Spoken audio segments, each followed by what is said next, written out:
Hello everyone, नवोदियंस academy में आपका स्वागत है। हम अध्ययन कर रहे हैं लेखपाल परीक्षा 2022 के लिए प्रैक्टिस सेट्स की एक श्रृंखला का। इसी के अंतर्गत आज हम अध्ययन करेंगे प्रैक्टिस सेट संख्या 4 का। तो चलिए प्रारंभ करते हैं। पहला प्रश्न है, संरचना शब्द के लिए कौन सा पर्याय शब्द अनुचित है। 4 ऑप्शन दिए गए हैं। ऑप्शन ए है रचना विन्यास, ऑप्शन बी विरचित, ऑप्शन सी उद्भावना, ऑप्शन डी संगठना। तो प्रश्न संख्या 1 का ऑप्शन बी सही होगा, विरचित। विरचित का अर्थ होता है रचा हुआ। अगला प्रश्न है प्रश्न संख्या 2, रौद्र रस का स्थायी भाव क्या है।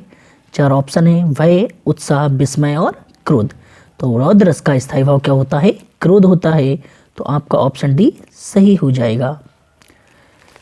भय भयानक रस का स्थायी भाव होता है, वीर रस का स्थायी भाव होता है उत्साह, और अद्भुत रस का स्थायी भाव होता है विस्मय, और रौद्र रस का स्थायी भाव क्या होता है, क्रोध। तो प्रश्न संख्या 2 का ऑप्शन डी सही हो जाएगा। अगला प्रश्न है प्रश्न संख्या 3, सच शास्त्र का उचित विच्छेद निम्न में से कौन सा है। ऑप्शन ए है सच धन शास्त्र, सच धन शास्त्र, ऑप्शन सी सतधन शास्त्र, सतधन छात्र। तो ऑप्शन सी सही हो जाएगा, सतधन शास्त्र। सतधन शास्त्र में जो संधि है वह है कौन संधि, व्यंजन संधि। क्या है, व्यंजन संधि है। ताकि संधि सा से हो रही है तो क्या बन जा रहा है, छा बन जा रहा है।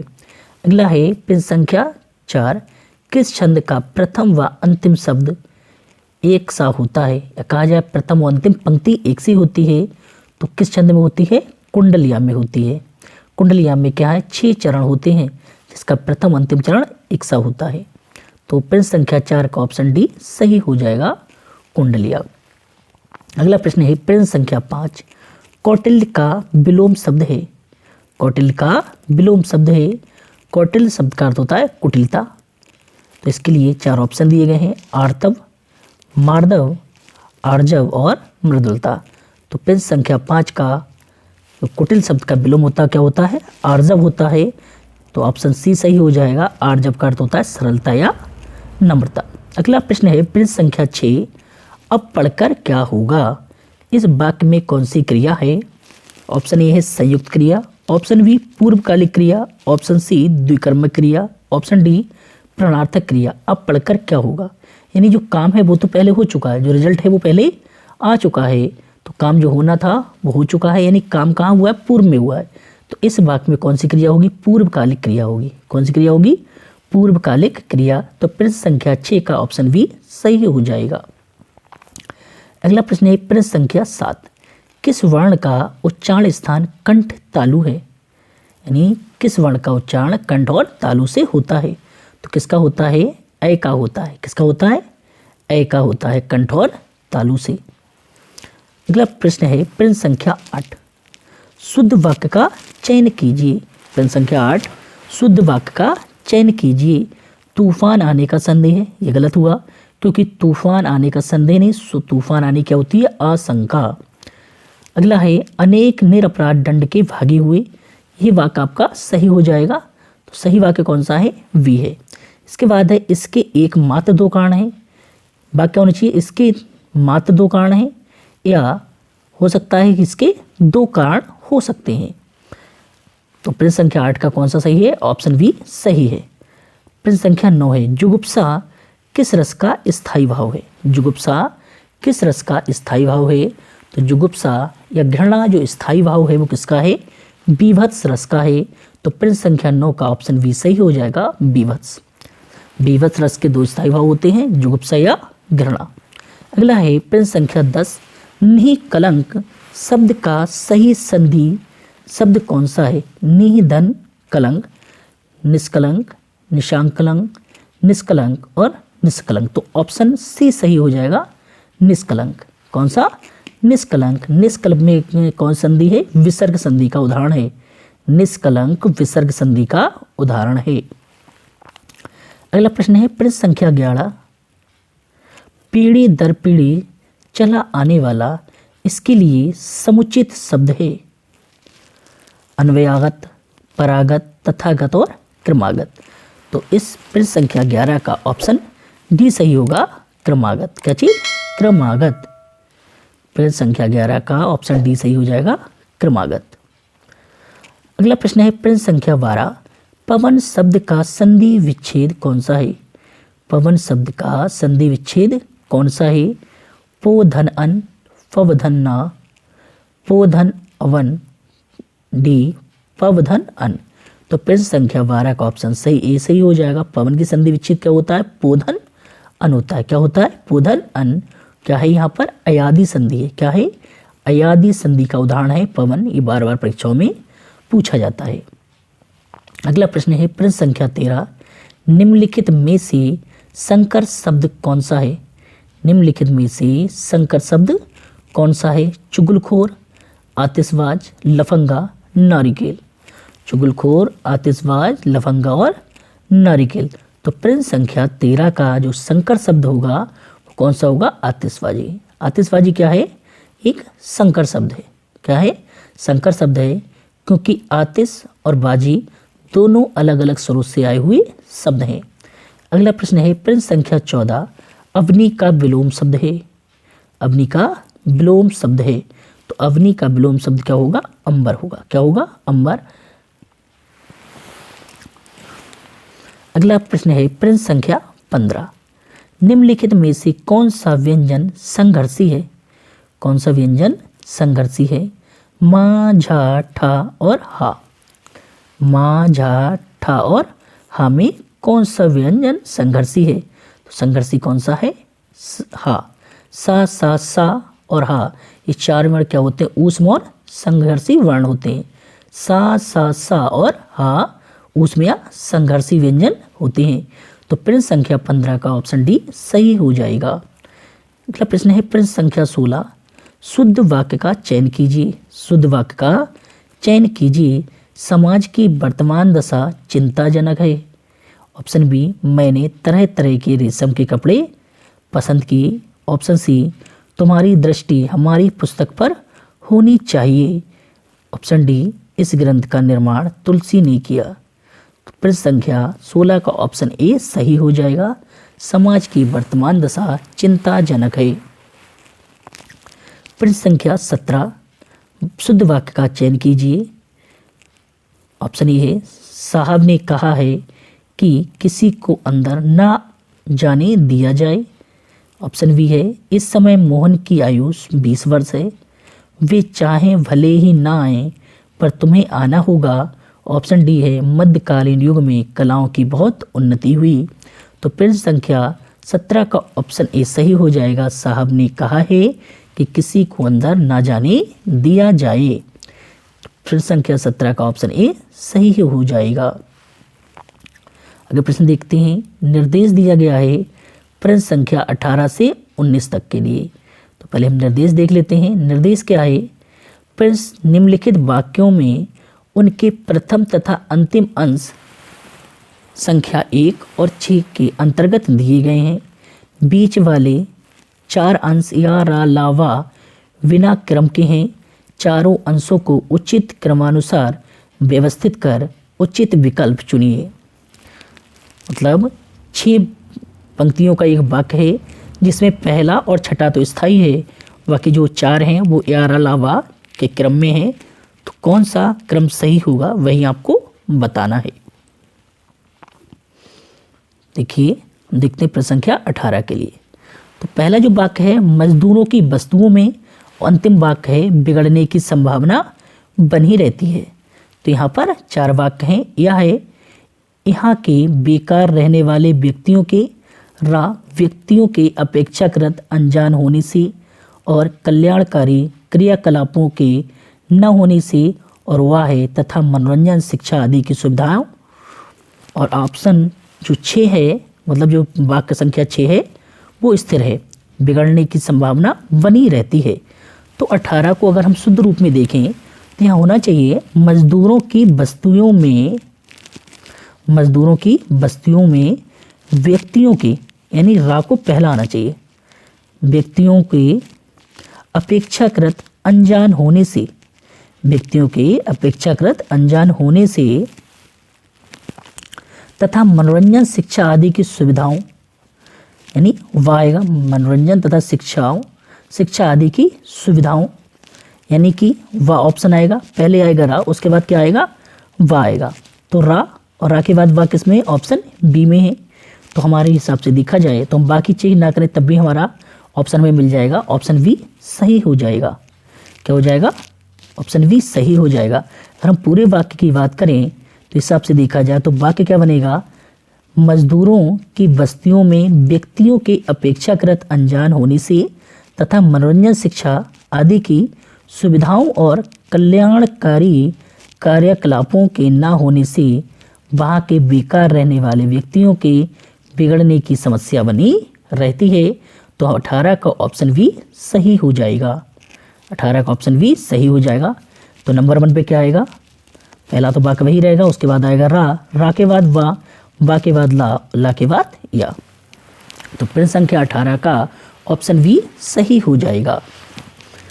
अगला प्रश्न देखते हैं, प्रश्न संख्या 19, वो भी इसी तरह का है। तो इसमें भी प्रश्न संख्या 19 में भी पहला वाक्य स्थिर है, अपने सुधी पाठकों के लिए हम आज से, तो यह ऑप्शन है ताकि इसकी ऐतिहासिक गरिमा अक्षुण्ण रहे। रा चंद्रकांता उपन्यास का अविकल रूप प्रस्तुत कर रहे हैं। ला किसी फिल्मी अनुवाद का परिवर्तित होकर नहीं और नई पीढ़ी तक ये अपने मूलभूत में जाए। और 6 है, अतएव हमने इसको उसी रूप में रहने दिया है जैसे ये था। तो यहाँ पर 4 ऑप्शन है, तो पहला तो वही रहेगा, अपनी सुधी पाठकों के लिए हम आज से चंद्रकांता उपन्यास का अविकल रूप प्रस्तुत कर रहे हैं। तो जो दूसरा होगा वो क्या होगा, रा होगा। पहला वाक्य तो वही रहेगा और जो दूसरा वाक्य आएगा वो क्या आएगा, रा आएगा। तो रा जो ऑप्शन है वो किस में दिया है, पहले और दूसरी में। उसके बाद आगे देखते हैं, ताकि क्या आएगा, ताकि इसकी ऐतिहासिक गरिमा अक्षुण्ण रहे, यानी रा के बाद क्या आएगा, आएगा। रा के बाद क्या आएगा, ये आएगा, अक्षुण्ण रहे। और नई पीढ़ी, यानी उसके बाद क्या आएगा, वा आएगा। और नई पीढ़ी तक वह अपने मूल रूप में जाए, यानी पहले आएगा रा के बाद या के बाद क्या आएगा, वा आएगा। और वा के बाद क्या आएगा, ला आएगा। तो हिसाब से देखा जाए तो ऑप्शन बी सही हो जाएगा, 19 का ऑप्शन बी सही हो जाएगा। अगला प्रश्न देखते हैं, प्रश्न संख्या 20। प्रश्न संख्या 20 है, राम वृक्ष बेनीपुरी की रचना माटी की मूर्तें किस साहित्यिक विधा से संबंधित हैं। उपन्यास, रेखा चित्र, नाटक और यात्रा वृत्तांत। तो माटी की मूर्तें ये क्या है, रेखा चित्र हैं। तो 20 का ऑप्शन भी सही हो जाएगा, 20 का ऑप्शन भी सही हो जाएगा। अगला प्रश्न है, निम्नलिखित में से कौन सी बोली पूर्वी हिंदी के अंतर्गत नहीं आती है। 4 ऑप्शन दिए गए हैं आपके लिए, बघेली, छत्तीसगढ़ी, मगही, अवधी। संख्या 21 है, निम्नलिखित में से कौन सी बोली पूर्वी हिंदी के अंतर्गत नहीं आती है। बघेली, छत्तीसगढ़ी, मगही और अवधी। तो मगही है वो पूर्वी हिंदी के अंतर्गत नहीं आती है, तो ऑप्शन सी सही हो जाएगा। अगला प्रश्न है, प्रश्न संख्या 22, भारतेंदु हरिश्चंद्र का कौन सा नाटक बंगला भाषा से अनुदित है। चंद्रावली, नई चाल में ढली, कवि वचन सुधा और विद्या सुंदर। तो प्रश्न संख्या 22 का ऑप्शन डी सही होगा, विद्या सुंदर। अगला है प्रश्न संख्या 23, मुगल बादशाह शाहजहां ने किस कवि को महाकविराय की पदवी दी थी। कादिर को, बनारसी दास को, सुंदर को और सेनापति को। तो 23 का ऑप्शन सी सही हो जाएगा, सुंदर, यानी सुंदर दास को शाहजहां ने महाकविराय की उपाधि दी थी। अगला प्रश्न है, प्रश्न संख्या 24, रिक्त स्थान में उचित शब्द भरिए। व्यंग लेखक सामाजिक रिक्त स्थान पर तीखा प्रहार करता है। अविरामता, संगति, विद्रुपता और अनुरूपता। तो 24 का ऑप्शन सी सही हो जाएगा, विद्रूपता। व्यंग लेखक सामाजिक पर विद्रूपता पर तीखा प्रहार करता है। व्यंग लेखक सामाजिक विद्रूपता पर तीखा प्रहार करता है, तो आपका ऑप्शन सी सही हो जाएगा, विद्रूपता। अगला प्रश्न है प्रश्न संख्या 25, निम्नलिखित में से कौन ज्ञानाश्रयी शाखा के कवि हैं? तो तुलसीदास, रहीमदास, मलिक मोहम्मद जायसी और कबीरदास में से कौन ज्ञानाश्रयी शाखा के प्रमुख कवि हैं? तो कबीरदास ज्ञानाश्रयी शाखा के प्रमुख कवि हैं।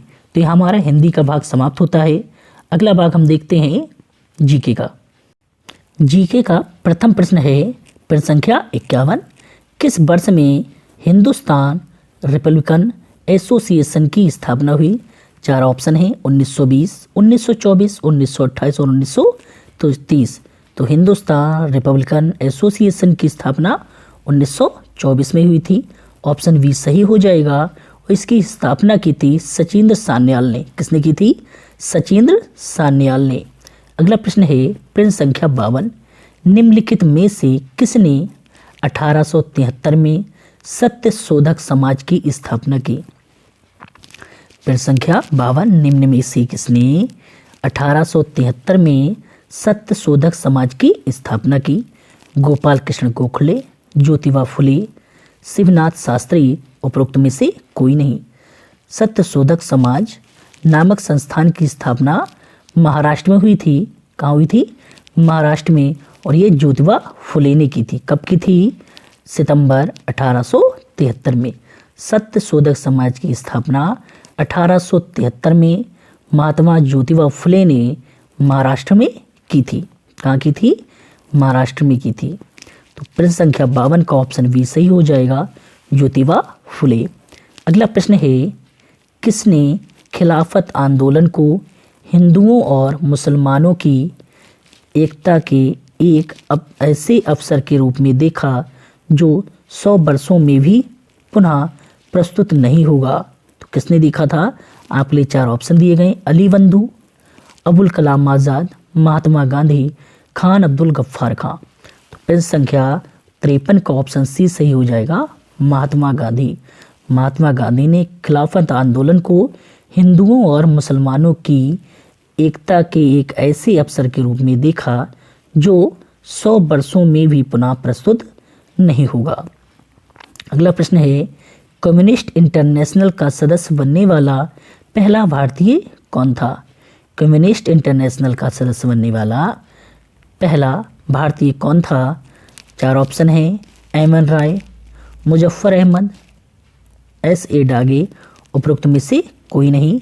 तो 54 का ऑप्शन जो सही होगा वो होगा ऑप्शन ए, एमएन राय। कौन? एमएन राय कम्युनिस्ट इंटरनेशनल के प्रथम भारतीय सदस्य थे। अगला प्रश्न है प्रश्न संख्या 55। प्रश्न संख्या 55, बिरसा मुंडा के गुरु कौन थे? बिरसा मुंडा के गुरु कौन थे? स्वामी सहजानंद, आनंद पांडे, जवा भगत और एमएन राय। तो बिरसा मुंडा के गुरु आनंद पांडे थे। तो 55 का ऑप्शन भी सही हो जाएगा। अगला प्रश्न है प्रश्न संख्या 56, सर्वव्यापी रक्तदाता का रक्त ग्रुप होता है। तो जो सभी को रक्त दे सकता है उसे क्या बोलते हैं? रक्तदाता ग्रुप। और ग्रुप ओ जो होता है वो सभी को रक्त दे सकता है। तो ऑप्शन सी सही हो जाएगा। अगला प्रश्न है प्रश्न संख्या 57, सबसे लंबा जीवित वृक्ष है यूकेलिप्टिस, सिकुआ, देवदार और फरनाग। तो सबसे लंबा जीवित वृक्ष है वो कौन सा है? सिकुआ है। तो ऑप्शन बी सही हो जाएगा, सिकुआ। 57 का ऑप्शन बी सही हो जाएगा, सिकुआ।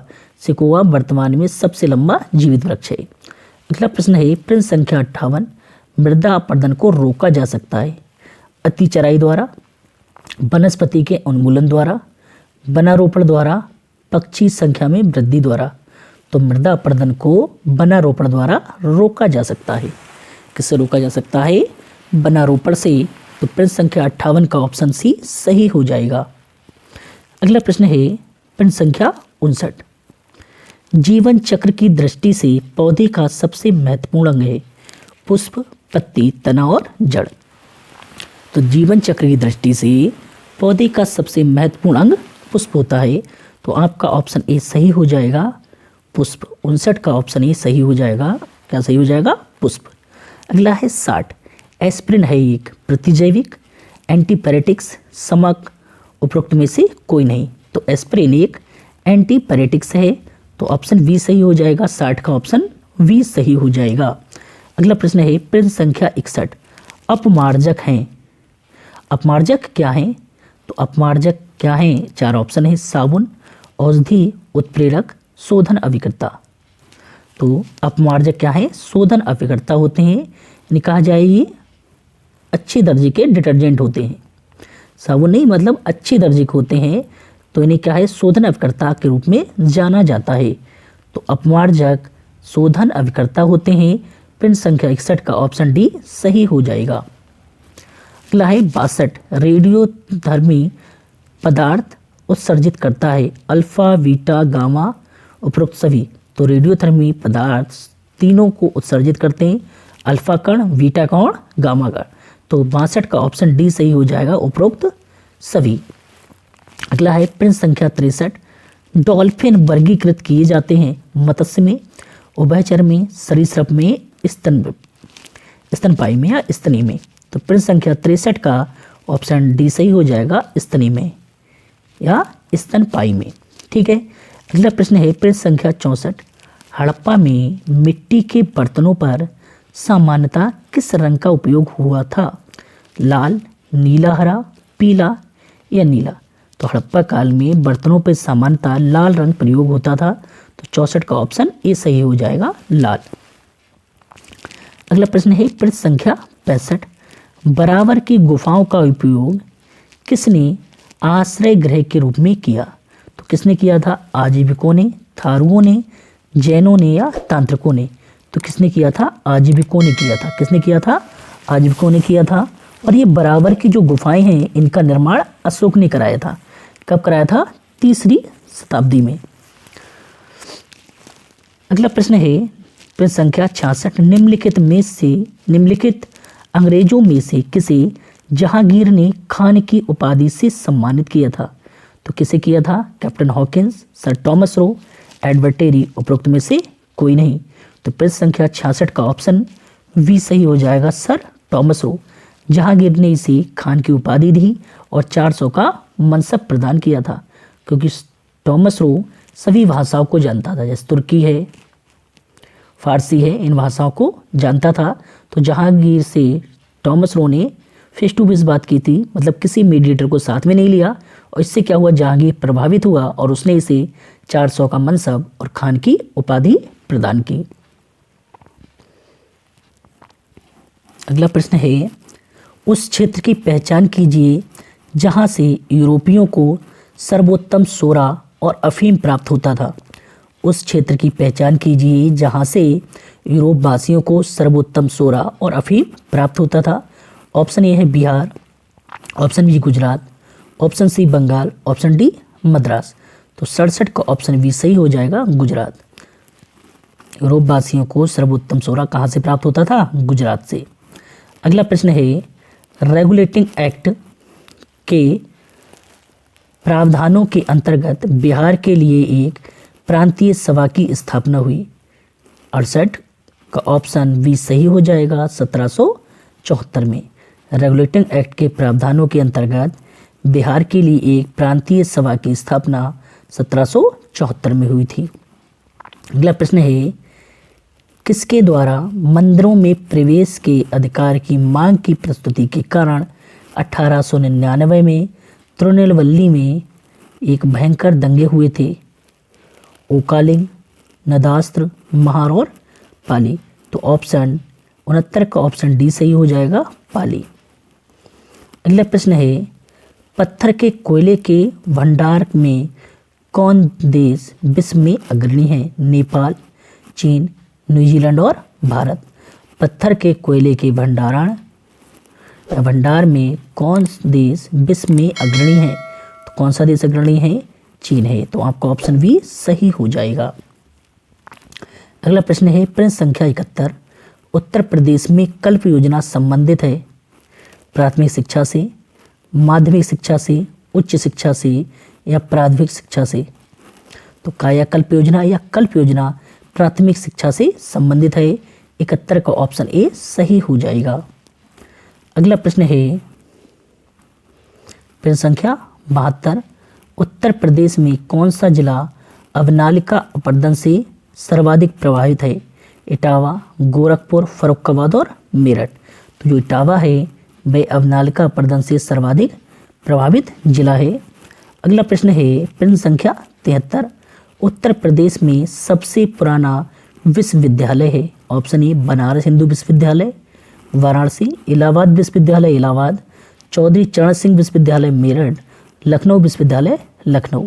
तो उत्तर प्रदेश में सबसे पुराना विश्वविद्यालय है इलाहाबाद विश्वविद्यालय और इसकी स्थापना 23 सितंबर 1887 में हुई थी और ये देश का चौथा सबसे पुराना विश्वविद्यालय है। पूरे देश का चौथा सबसे पुराना, उत्तर प्रदेश का सबसे पुराना विश्वविद्यालय इलाहाबाद विश्वविद्यालय है। अगला प्रश्न है प्रश्न संख्या 74, देश की कुल कृषि योग्य भूमि का कितना प्रतिशत उत्तर प्रदेश में है? प्रश्न संख्या 74 का ऑप्शन ए सही हो जाएगा, 15%। देश की कुल कृषि योग्य भूमि का 15% उत्तर प्रदेश में है। अगला प्रश्न है प्रश्न संख्या 75, उत्तर प्रदेश में कंप्यूटर एडेड डिजाइनिंग परियोजना का केंद्र स्थित है आगरा में, इलाहाबाद में, कानपुर में, लखनऊ में। तो 75 का ऑप्शन डी सही हो जाएगा, लखनऊ में। कंप्यूटर एडेड डिजाइनिंग परियोजना का केंद्र कहाँ स्थित है? लखनऊ में स्थित है। तो ये हमारे सामान्य ज्ञान के 25 क्वेश्चन कंप्लीट हुए। अगला भाग हम देखते हैं ग्रामीण परिवेश और ग्राम विकास का। प्रश्न संख्या 76 है, भारत में सामान्यतः खेती की कौन सी पद्धति अपनाई जाती है?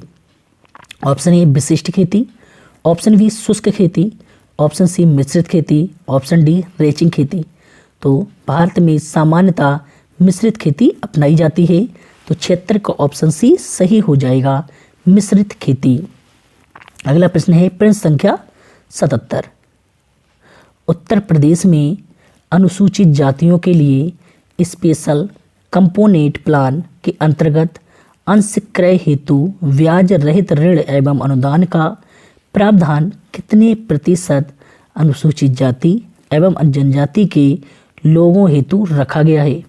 ऑप्शन ए निर्बल वर्ग 30% में आने वाले लगभग 50% अनुसूचित जाति एवं जनजाति के लोगों हेतु, ऑप्शन बी निर्बल वर्ग 30% में आने वाले लोगों हेतु, ऑप्शन सी ए और बी दोनों, ऑप्शन डी इनमें से कोई नहीं। तो 77 का ऑप्शन ए सही हो जाएगा, निर्बल वर्ग 30% में आने वाले लगभग 50% अनुसूचित एवं जनजाति के लोगों हेतु। प्रश्न संख्या 78, राष्ट्रीय परिवार लाभ योजना के अंतर्गत बीपीएल परिवार में मुख्य जीविकोपार्जन की मृत्यु हो जाने पर परिवार को कितने रुपए की एक मुश्त सहायता राशि दी जाती है? तो 78 का ऑप्शन डी सही हो जाएगा, 20,000 रुपये। अगला प्रश्न है प्रश्न संख्या 79, अन्नपूर्णा योजना के अंतर्गत कितने किलोग्राम खाद्यान्न मुफ्त दिया जाता है? कितने किलो खाद्यान्न मुफ्त दिया जाता है? तो कितना दिया जाता है? 10 किलोग्राम। कितना दिया जाता है? 10 किलोग्राम दिया जाता है। अगला प्रश्न है प्रश्न संख्या 80, निम्नलिखित किस्में प्रदेश में उत्पादित किए जाने वाले किस फल की हैं? नागपुरी, अहमदार तथा लड्डू। तो ये किसकी फसल किस्में हैं? ए सेब की, बी संतरा, सी केला और डी मौसमी। नागपुरी, अहमदार तथा लड्डू ये किसकी किस्में हैं? ये सेब की किस्में हैं। तो 80 का ऑप्शन ए सही हो जाएगा। 80 का ये संतरा की किस्में हैं। किसकी किस्में हैं? संतरा की किस्में हैं। तो ऑप्शन बी सही होगा। नागपुरी, अहमदार तथा लड्डू किसकी किस्में हैं? संतरा की किस्में हैं। तो प्रश्न संख्या 80 का ऑप्शन बी सही होगा, संतरा। ऑप्शन बी सही हो जाएगा, संतरा। अगला प्रश्न है प्रश्न संख्या 81, निम्नलिखित जोड़े में से किस में उत्तर प्रदेश संपूर्ण देश में अग्रणी है। गेहूं, जौ, मूंगफली, गन्ना। गेहूं, जौ, मूंगफली, गन्ना। ऑप्शन बी है जौ, गन्ना, सरसों, गेहूं। ऑप्शन सी है चना, गेहूं, सरसों, गन्ना। ऑप्शन डी है चना, गेहूं, जौ और गन्ना। तो 81 का ऑप्शन ए सही हो जाएगा, गेहूं, जौ, मूंगफली और गन्ना। अगला प्रश्न है प्रश्न संख्या 82, पंचायती राज की विचारधारा आधारित है। ऑप्शन ए ग्रामीण जनता में राजनीतिक जागरूकता के लिए। ऑप्शन बी लोकतांत्रिक विकेंद्रीकरण के लिए। ऑप्शन सी सामुदायिक सहयोग एवं विकास के लिए। ऑप्शन डी सरकार में लोगों की भागीदारी के लिए। तो प्रश्न संख्या 82 का ऑप्शन बी सही हो जाएगा, लोकतांत्रिक विकेंद्रीकरण के लिए। अगला प्रश्न है प्रश्न संख्या 83, पंचायती राज संस्थाएं मुख्य रूप से धन के लिए निर्भर हैं, तो किस पर निर्भर हैं? ऑप्शन ए स्थानीय कर, ऑप्शन बी विशेष कर, ऑप्शन सी संपत्ति कर, ऑप्शन डी सरकारी वित्त कर। तो प्रश्न संख्या 83 का ऑप्शन डी सही हो जाएगा, सरकारी वित्त कर। अगला प्रश्न है प्रश्न संख्या 84, प्रश्न संख्या 84, महिला स्वयं सिद्ध योजना भारत सरकार द्वारा कब चलाई गई? महिला स्वयं सिद्ध योजना भारत सरकार द्वारा कब चलाई गई? तो ये चलाई गई थी 2001 में। तो प्रश्न संख्या 84 का ऑप्शन बी सही हो जाएगा, 2001। अगला प्रश्न है प्रश्न संख्या 85, भारत में सर्वाधिक भैंसों की संख्या किस राज्य में है? प्रश्न संख्या 85, भारत में सर्वाधिक भैंसों की संख्या किस राज्य में है? Option A Uttar Pradesh, option B Rajasthan, option C Bihar, option D Haryana. तो सर्वाधिक जो भैंसें हैं वो कहाँ हैं? उत्तर प्रदेश में है। ऑप्शन ए सही हो जाएगा 85 का, उत्तर प्रदेश। अगला प्रश्न है राष्ट्रीय कृषि बीमा योजना का आरंभ कब हुआ था? राष्ट्रीय कृषि बीमा योजना का आरंभ कब हुआ था? Option A 2000, option B 2001, option C 2002, option D 2003। तो राष्ट्रीय कृषि बीमा योजना का जो शुभारंभ हुआ था वो हुआ था सन 2000 में। तो प्रश्न संख्या 86 का ए सही हो जाएगा, 2000। अगला प्रश्न है केंद्रीय धान संस्थान कटक के वैज्ञानिकों द्वारा विश्व का प्रथम अत्युत्तम धान का नामकरण हुआ? अनुश्री, चांदनी, के 402 और डी लूनी श्री। अनुश्री, चांदनी, के 402 और ऑप्शन डी है लूनी श्री। तो 87 का ऑप्शन डी सही हो जाएगा, लूनी श्री। केंद्रीय धान संस्थान कटक के वैज्ञानिकों द्वारा विश्व का प्रथम अत्युत्तम धान बनाया गया, उसका नाम क्या है? लूनी श्री। अगला प्रश्न है प्रश्न संख्या 88, बाढ़ प्रभावित क्षेत्रों में किस प्रकार की खेती की जाती है? दियारा खेती, तर खेती, तैरती खेती, आर्द्र खेती। तो 88 का ऑप्शन ए सही हो जाएगा, दियारा खेती। बाढ़ प्रभावित क्षेत्रों में दियारा खेती की जाती है। अगला प्रश्न है लक्षित सार्वजनिक वितरण प्रणाली में गरीबी रेखा के नीचे आने वाले परिवारों के निर्धारण का मानक क्या है? ऑप्शन ए जिनकी वार्षिक आय 15,000 से कम है, ऑप्शन बी जिनकी वार्षिक आय 10,000 रुपये से कम है, ऑप्शन सी जिनकी वार्षिक आय 5,000 से कम है, ऑप्शन डी जिनकी वार्षिक आय का पता नहीं है। तो इसका ऑप्शन ए सही हो जाएगा, जिसकी आर्थिक आय 15,000 रुपये से कम है। अगला प्रश्न है भूमि अभिलेखों के कंप्यूटरीकरण की योजना कब प्रारंभ की गई? प्रश्न संख्या 90, भूमि अभिलेखों के कंप्यूटरीकरण की योजना कब प्रारंभ की गई? 1985-86, 1987-88, 1988-89, 1989-90। तो प्रश्न संख्या 90 का ऑप्शन सी सही हो जाएगा, 1988-89 में। कब शुरू की गई थी? 1988-89 में। अगला प्रश्न है जिस प्रकार भारत सरकार गुणवत्ता का चिन्ह ISI प्रदान करती है, वैसे क्वालिटी मार्किंग का चिन्ह प्रदेश में क्या है? QGU। ऑप्शन डी है कोई नहीं। तो 91 का ऑप्शन डी सही हो जाएगा, कोई नहीं। अगला प्रश्न है प्रश्न संख्या 92।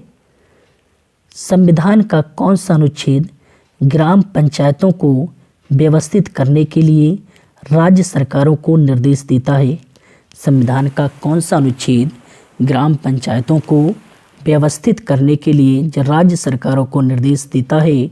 तो हमारा जो अनुच्छेद है वो कौन सा है? 40। तो ऑप्शन डी सही हो जाएगा। 92 का ऑप्शन डी सही हो जाएगा, अनुच्छेद 40।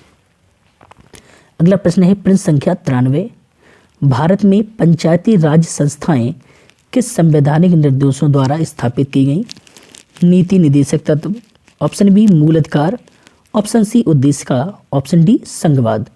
तो 93 का ऑप्शन ए सही हो जाएगा, नीति निर्देशक तत्व। भारत में पंचायती राज संस्थाएं संवैधानिक निर्देशों द्वारा की गई हैं, तो नीति निर्देशक तत्वों के द्वारा। अगला प्रश्न है भारत सरकार ने ग्रामीण क्षेत्रों में पेयजल आपूर्ति में तेजी लाने के लिए राजीव गांधी राष्ट्रीय पेयजल मिशन कार्यक्रम शुरू किया था 1993 में, 1991 में, 1999 में, इनमें से कोई नहीं। तो 94 का ऑप्शन सी सही हो जाएगा, 1999 में। राजीव गांधी राष्ट्रीय पेयजल मिशन 1999 में शुरू किया गया था। अगला प्रश्न है उत्तर प्रदेश में भावर की तंग पट्टियाँ पाई जाती हैं मैदानी क्षेत्रों में, कंकरीले क्षेत्रों में, तराई क्षेत्रों में, गंगा यमुना के क्षेत्र में। कहा जाए तराई क्षेत्र में पाई जाती हैं। कहाँ पाई जाते हैं? तराई क्षेत्रों में। अगला प्रश्न है राष्ट्रीय ग्रामीण रोजगार गारंटी योजना 2005 में कौन से कार्यक्रम का विलय किया गया? काम के बदले अनाज योजना, ऑप्शन बी संपूर्ण ग्रामीण रोजगार योजना, ऑप्शन सी उपरोक्त दोनों, ऑप्शन डी उपरोक्त में से कोई नहीं। तो काम के बदले अनाज योजना और संपूर्ण ग्रामीण रोजगार योजना, इन दोनों का विलय कर दिया गया था राष्ट्रीय ग्रामीण रोजगार गारंटी योजना में 1905 में। तो ऑप्शन सी सही हो जाएगा, उपरोक्त दोनों। अगला प्रश्न है प्रश्न संख्या 97। विशिष्ट कृषि में किसान अपने जोत से अपनी कुल आय का कम से कम कितना प्रतिशत प्राप्त करता है? 35%, 45%, 60% और 50%। तो 97 का ऑप्शन सी सही हो जाएगा, 60%। अगला प्रश्न है प्रश्न संख्या 98। इंडियन सोसाइटी ऑफ एग्रोनॉमी की स्थापना कब की गई? इंडियन सोसाइटी ऑफ एग्रोनॉमी की स्थापना कब की गई? 1908 में, 1948 में, 1951 में, 1958 में। तो इंडियन सोसाइटी ऑफ एग्रोनॉमी की स्थापना 1958 में की गई थी। तो ऑप्शन डी सही हो जाएगा, 1958। अगला प्रश्न है प्रश्न संख्या 99। रैंचिंग पद्धति किस देश में बहुतायत रूप में पाई जाती है? ऑस्ट्रेलिया में, अमेरिका में, ब्रिटेन में, चीन में। ऑस्ट्रेलिया में, अमेरिका में, ब्रिटेन में, चीन में। तो 99 का जो ऑप्शन सही होगा वो होगा ए। रैंचिंग पद्धति सर्वाधिक ऑस्ट्रेलिया में पाई जाती है। अगला प्रश्न है राष्ट्रीय खरपतवार विज्ञान अनुसंधान केंद्र स्थित है? राष्ट्रीय खरपतवार अनुसंधान केंद्र स्थित है, तो कहाँ स्थित है? जबलपुर में। 100 का ऑप्शन ये सही हो जाएगा, जबलपुर। तो अगर वीडियो पसंद आई हो तो लाइक और शेयर अवश्य कीजिए। धन्यवाद।